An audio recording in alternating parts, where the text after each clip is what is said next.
Bonjour, aujourd'hui je vais te parler d'un sujet important, l'autosabotage et dans mon cas, l'autosabotage en amour. Mais il s'insinue dans toutes les sphères de la vie, donc je vais te parler de ce que je connais. Donc moi personnellement, pendant 18 ans, j'ai été célibataire et pendant tout ce temps, j'étais persuadée que le problème venait de l'extérieur. Je me disais, aucun homme ne m'aime, je suis pas assez bien, je n'attire personne. Mais la vérité, c'est que je me sabotais moi-même. Et aujourd'hui, j'ai envie de te raconter comment. Donc, à cette époque, je croyais sincèrement que j'étais vraiment malchanceuse, que les hommes bien n'existaient pas ou qu'ils n'étaient pas pour moi, que de toute façon, ils ne me voyaient pas.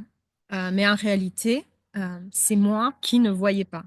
Je ne voyais pas les hommes qui s'approchaient, ou alors je trouvais toujours une excuse pour les repousser. Je me souviens que par exemple, quand on me disait qu'on me trouvait belle, je grondais cette personne-là en lui disant que c'était pas bien de se moquer de moi. Pourquoi? Parce que j'avais peur. Parce que j'avais peur d'être rejetée, parce que j'avais peur d'être abandonnée, j'avais peur de souffrir. Et plutôt que de prendre le risque d'aimer, je sabotais tout à l'avance. Donc, je me racontais tout plein d'histoires, que c'était trop beau pour être vrai, qu'il finira par partir, que je suis pas assez intéressante pour lui plaire vraiment. Et à chaque fois, je tuais l'amour dans l'œuf, sans même m'en rendre compte. C'est ça qui est triste, en fait. Je ne m'en rendais même pas compte. Et puis un jour, il y a eu un déclic. J'ai compris que tant que je ne m'aimais pas moi-même, aucun homme ne pouvait réellement m'aimer.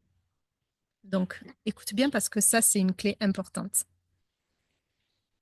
Parce que moi-même, en fait, comme je ne m'aimais pas beaucoup, je ne laissais pas la place. Je bloquais, je fuyais, je rendais invisible, je me rendais moi complètement invisible en restant, par exemple, dans le rôle de la bonne copine. C'est comme si j'avais une pancarte sur le cœur, fermée pour travaux. Mais j'attendais quand même qu'un homme vienne me réparer, me sauver, sauf que c'est pas leur job. C'est moi qui devais m'aimer et me sauver en premier.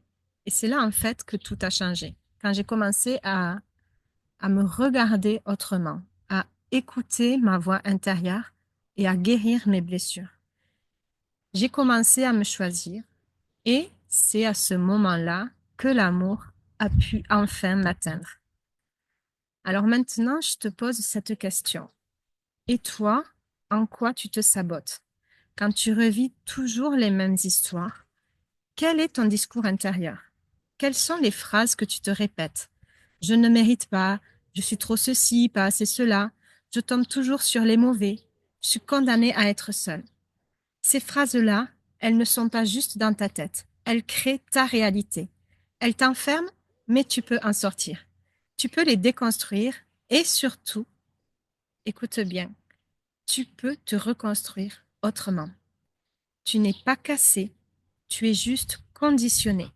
Et ça se soigne jour après jour, pensée après pensée, avec douceur et patience.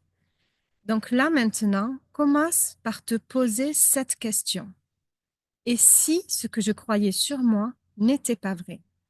Et souviens-toi, l'amour n'attend pas que tu sois parfaite, il attend juste que tu sois présente à toi-même. Alors dis-moi en commentaire maintenant, quelles sont les phrases qui te sabotent toi? Je te lis. Merci de m'avoir écouté et je t'envoie plein d'amour.